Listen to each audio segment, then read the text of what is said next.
A gente pode dizer que a hipertensão, por exemplo, é um mal que que chega de forma silenciosa? Sim. É uma doença que muitas vezes só é descoberta quando ela já gera outras doenças, né? Porque a hipertensão, que é popularmente conhecida como pressão alta, né? Na verdade, ela quando eu falo essas minhas palavras iniciais ao dizer que ela é um grave problema de saúde pública, elas são um reflexo daquilo que você mesmo já citou nessa apresentação, né? 30% da população adulta do país, daqui de Caicó, do Rio Grande do Norte, do país e do mundo, 30% da população adulta, estima-se que tem a hipertensão. E muitos não sabem, E né? muitos não sabem. O que se torna mais grave, que torna isso um grave problema de saúde pública, são dois agravantes nessa história. Primeiro, de que a hipertensão, ela é um colaborador, ela é um fator de risco, ela confere risco para que o paciente desenvolva as principais doenças que causam morte, certo? Provavelmente, a gente não vê nem verá ou raramente irá ver pessoas dizendo que morreram por conta da pressão alta. Não, eu tive uma pressão alta e eu morri por conta da pressão alta. Mas morrer dos problemas mais comuns que se morre no mundo inteiro, todos eles têm como fator de risco a hipertensão. Por exemplo, infarto. Quem é que não conhece alguém que já morreu do infarto? Um dos principais fatores de risco de desenvolvimento do infarto é a hipertensão. Morreu de quê? Morreu de um AVC, qual é o principal fator de risco de desenvolvimento do AVC? Hipertensão. Pacientes que ficam em diálise, aguardando em fila de transplante, aquela doença renal crônica que precisa de submeter a 3 sessões de hemodiálise por semana, também é um fator de risco, a hipertensão. E a insuficiência cardíaca, que é outra causa importante de mortalidade, que gera arritmias, por exemplo, também tem como fator de risco a hipertensão. Então, isso torna o problema de suma importância, associado ao fato que você já citou, que muita gente não sabe. E é um agravante ainda maior. Se a gente fizer uma seleção de 100 pacientes, se a gente tivesse a onisciência de saber, mesmo das pessoas que não sabem, né? Como você disse, tem muita gente aí que é hipertenso e não sabe. E se a gente tivesse o poder de saber de todo mundo que tem hipertensão e juntar todo mundo numa sala só, se a gente tivesse 100 hipertensos numa sala, apenas 100 são 100 pessoas com pressão alta. Desses 100, só 52 saberiam que tinham hipertensão. Desses 52, o que é mais grave ainda, somente 18 estão fazendo algum tipo de tratamento. Agora, por que é tão difícil, por exemplo, procurar o diagnóstico, saber se tem hipertensão ou não? É difícil o acesso? O acesso ao diagnóstico não, porque a primeira suspeita que é advinda vem a partir de um exame que é absurdamente simples e que está à disposição não só nas unidades básicas de saúde, como em qualquer hospital, até mesmo nas farmácias a gente encontra pelo menos aquelas meninas fazendo as medidas de pressão. Então, o diagnóstico, a dificuldade para definir o diagnóstico, ela não advém da falta de recursos para isso, porque o tensiômetro, que é o aparelho que mede a pressão, é um aparelho absurdamente simples e que está aí à disposição de todo mundo. A dificuldade tem porque é uma doença silenciosa, na maior parte das vezes não gera sintomas e o paciente simplesmente não faz esse check-up, como a gente tá dizendo aí, né? Mas ela dá, por exemplo, alguns sinais de que tem algum sinal de alerta à hipertensão? Marcos, quando ela vem dar algum sinal de alerta é porque geralmente ela já está em níveis muito elevados. Então ela é realmente silenciosa, né? Então ela é realmente silenciosa. A hipertensão ela é definida como uma pressão acima de 14/9, né? Não precisa nem ter os dois. Se você tiver 14/8 ou 13/9, você também é hipertenso.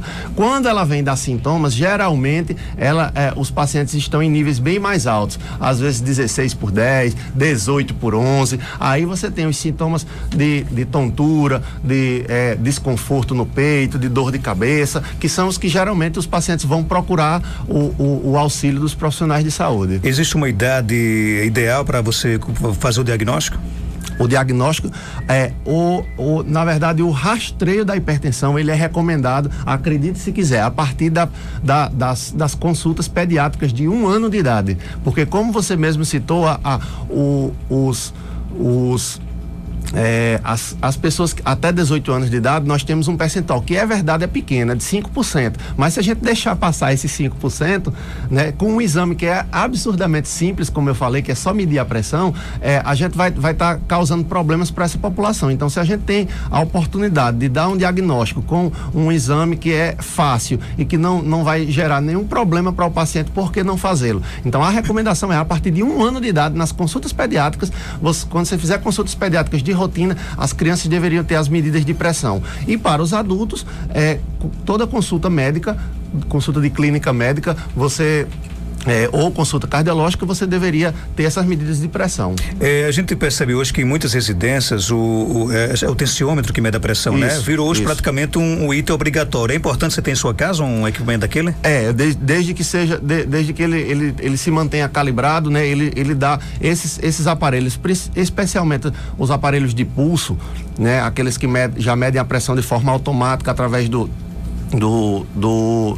a gente chama de método de oscilometria, através do pulso na mão, certo? Eles têm uma semelhança que chega a mais de 97% com a pressão que a gente mede tradicionalmente nos consultórios. Mas aí, a partir de um certo tempo, corre-se o risco dele ficar descalibrado. Mas aí, se você seguir as orientações direitinho de medição, não danificar, não trocar sempre as pilhas e não der pancadas, ele tem uma durabilidade longa e é recomendado. Você já deixou claro aqui que pressão acima de 14/9 já é um alerta para hipertensão. Agora, quem está em casa agora tomando café, nos ouvindo, por exemplo, que outras causas a gente pode perceber que é um hipertenso?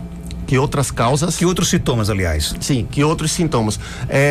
O paciente, por exemplo, os sintomas mais comuns atribuídos à crise hipertensiva são exatamente esses que a gente tinha citado, tá certo? São tontura, cefaleia e desconforto no peito. Em geral, quando a hipertensão ela vem desenvolver outros sintomas, é porque ela já gerou uma doença e essa doença ela provoca os seus sintomas, certo? Ou então, quando se trata de uma emergência hipertensiva, por exemplo, uma hipertensão que está tão alta que gerou um infarto no paciente naquela mesma hora. E aí o paciente sente uma dor no peito, rasgando de muito forte intensidade, ou uma hipertensão descontrolada, de uma pressão de 20/12, 23/14, como nós já vimos aí, e que o paciente passa a ter alterações visuais. E isso é um alerta para a gente, porque a gente considera como uma emergência médica, já que os olhos a gente considera como órgãos nobres, né? Então, a hipertensão por si, ela isso precisa ficar na cabeça nossa, de todo mundo, que a hipertensão é uma doença silenciosa, que a gente tem que correr atrás dela e não esperar que ela chegue. Quando ela vem desenvolver sintomas, é porque a gente já está atrasado nesse diagnóstico. Geralmente são esses sintomas mais simples. E a maioria, muitas vezes, acredite ou não, muitas vezes não são nem correlacionados diretamente com a hipertensão. O paciente às vezes está sentindo dor de cabeça porque tem uma enxaqueca, mas aí está um pouquinho diferente, e aí ele foi medir e descobriu que tinha pressão alta, né? Mirou num pato e acertou um marreco, né? Inclusive, essa é uma pergunta aqui da nossa ouvinte Isabelle, que mora aqui no bairro João 23. Ela pergunta o seguinte: formigamento nas mãos e dor na cabeça são sintomas de hipertensão? Podem ser. Oi, Isabelle, tudo bom? Bom dia. Podem ser. Esses sintomas podem ser. E o alerta vem para que essas medidas sejam feitas com uma certa frequência e não apenas. E uma outra coisa que a gente adverte é que não apenas essas medidas sejam feitas quando se estiver tendo sintomas. Quando o sintoma de formigamento aparecer, quando a dor na cabeça aparecer, você faça essas medidas com um pouco mais de frequência, até para ver se existe realmente algum momento que a sua pressão está alta. Mas é um sintoma que pode acontecer nos pacientes, embora não haja uma correlação obrigatória, certo? Muitas vezes esses formigamentos são por outras causas vasculares, né? Ou acidente isquêmico transitório, que tem como fator de risco a hipertensão, mas não obrigatoriamente todo formigamento quer dizer que tem a pressão alta. O nosso que está lhe mandando um abraço aqui é o Tiaguinho, lá da Personal Life, né? Um abraço, Tiago. Um abraço. Ele está dizendo o seguinte, que na hipertensão a importância de investir na prevenção, controlando a ingestão de sal, controlando a alimentação, praticando atividade física, tá vendendo o peixe dele, claro, né? Controlando o peso corporal, buscar uma boa hidratação.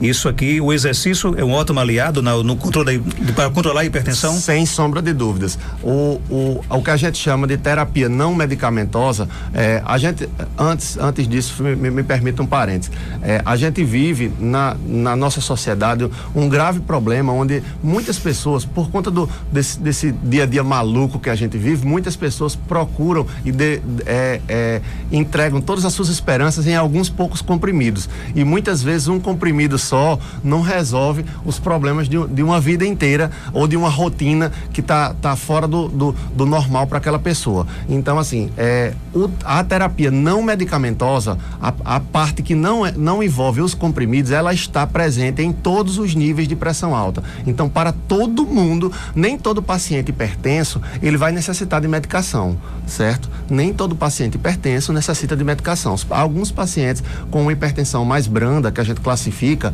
em 3 níveis, nível 1, nível 2 e nível 3. O paciente com hipertensão do nível 1, que é de 14/9 até 16/10, esse paciente, a gente, dependendo das outras condições clínicas, se ele não tiver nenhuma outra doença associada, ele pode ser tratado apenas com terapia não medicamentosa. E é exatamente isso que o nosso grande amigo Tiago citou aí. É você ingerir muito bem líquido, fazer uma dieta com uma quantidade de sal adequada, porque a população brasileira consome uma carga de sal maior do que a recomendada pela Organização Mundial de Saúde, fora uma carga de sal extra nos alimentos, fora os produtos que já vêm industrializados, que também já são muito salgados, né? É você se hidratar bastante, você reduzir o consumo de sal na dieta, praticar exercícios físicos, porque a prática de exercício físico, inclusive, reduz. Não é só porque faz parte de um estilo de vida saudável, é porque comprovadamente o exercício físico ele reduz a hipertensão arterial.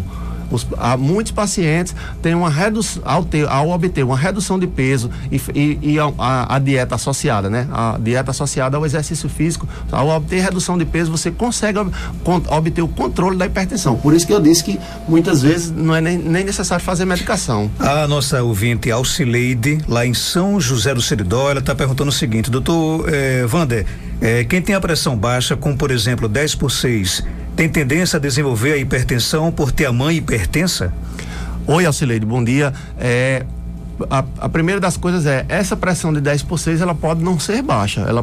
O que a gente considera como hipotensão para pacientes que não são hipertensos, certo? Ou seja, para quem não tem pressão alta tomando remédio, a gente em geral só considera pressão baixa abaixo de 9/6, certo? Abaixo de 10/6, ou seja, 9/6 ou menos. Uma pressão de 10/6, se for uma pessoa que não toma remédio, não tem absolutamente nada, a gente nem considera como pressão baixa. É uma pressão ótima, saudável, principalmente se você não tiver sintomas, certo? Muitas vezes o paciente com pressão baixa tem tontura, tem mal-estar, aí sim a gente precisa tomar alguma providência. Mas com relação ao que você falou, se corre o risco de desenvolver hipertensão porque tem a mãe hipertensa, corre sim, tá certo?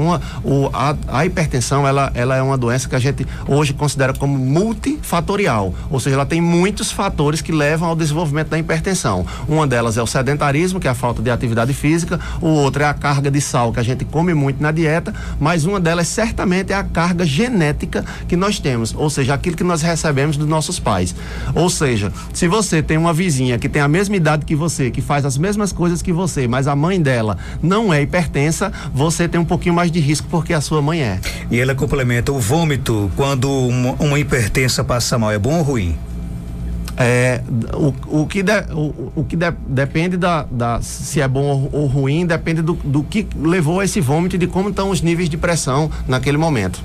Ok, doutor Vander, existe cura ou tratamento para hipertensão?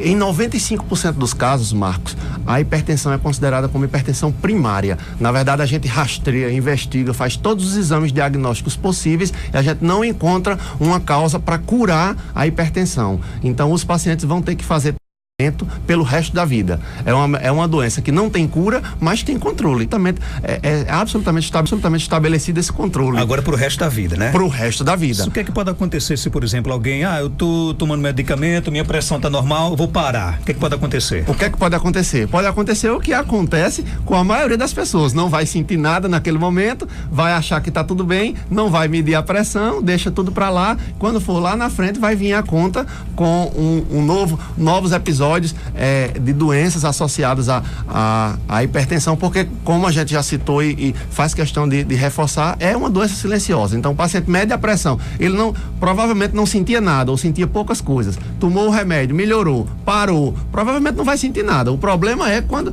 for daqui a 5 anos ou 10 anos, aí ele vai desenvolver algum problema que é grave para ele. Então é possível controlar? É possível controlar, absolutamente. E você pode viver normalmente? Pode viver normalmente, não acarreta nenhum. Problema tem quem deixa que a hipertensão não tratada se transforme numa coisa pior, como infarto, AVC. Nós temos aqui uma pergunta em áudio no nosso WhatsApp 988775550. Vamos ouvir o que quer saber aqui a nossa ouvinte. Doutor, eu tenho 50 anos e tenho a minha pressão é 50. Eu tenho 50 anos e minha pressão é 18, é 19. Eu não tomo medicamento. É perigoso? E aí, doutor? Oi, bom dia, nossa querida ouvinte. Não citou o nome dela, infelizmente. Eu também não ouvi. Mas certamente que é perigoso, sim. Essa pressão de 18, como ela falou, primeiro, um dado que é importante, Marcos. A gente falou que 30% da população geral, adulta, tem hipertensão, mesmo aqueles que não sabem. Essa população que se refere à nossa amiga ouvinte, que é dos pacientes acima de 50 anos, ela sobe para 50%. Então, quando a gente estiver nas ruas aí, olhando para as pessoas, cada 2 pessoas que você vê acima de 50 anos, provavelmente uma é hipertensa. E aí ela perguntou se essa pressão de 18/9, 18/10, ela é arriscada. Ela é arriscada sim, ela é perigosa. Ela é perigosa porque existe uma correlação direta entre o valor da pressão arterial e o risco de desenvolver os outros problemas que a gente já citou, como AVC, infarto, doença dos rins. Então, quanto mais alto o valor de pressão de uma mesma pessoa, maior o risco dela desenvolver isso. Então, se a sua pressão, que hoje está em 18/10, ela fosse 12/8, certamente o seu risco seria muito menor. Então, existe uma correlação direta. Quem tem uma pressão de 12/8 e a pressão passa para 14/9, o risco dela aumenta. Quando a pressão sobe de 14/9 para 16/10, esse risco aumenta mais ainda. Não é assim, é hipertenso ou não é hipertenso, não. Os valores da pressão, eles são importantes nessa definição do risco. Então é importante ela procurar ajuda. A nossa ouvinte Sandra Suelena, do bairro Serrote Branca, aqui de Caicó, está perguntando o seguinte: o entalo com dor nas costas pode ser algum problema de infarto? Ela tem 41 anos de idade. Oi, Sandra, bom dia.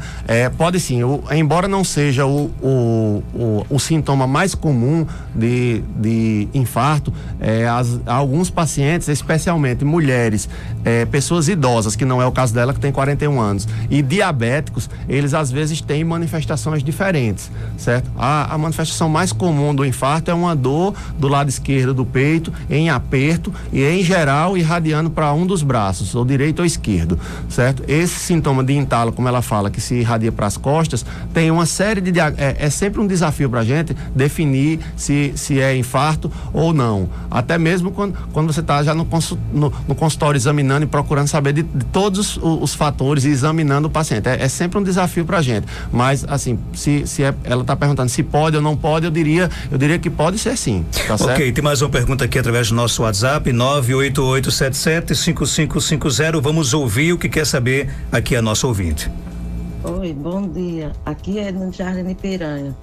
Eu gostaria de saber, porque meu pai é hipertenso, só que ele estava tomando medicamento, sentia-se mal, sentindo tontura, aí parou o medicamento há 2 meses e disse que não está sentindo nada. E aí, doutor? Bom dia para nossa amiga de Jardim de Piranhas. Bom dia para Edna. Bom dia, Edna. Bom dia para todo mundo que nos ouve aí em Jardim de Piranhas.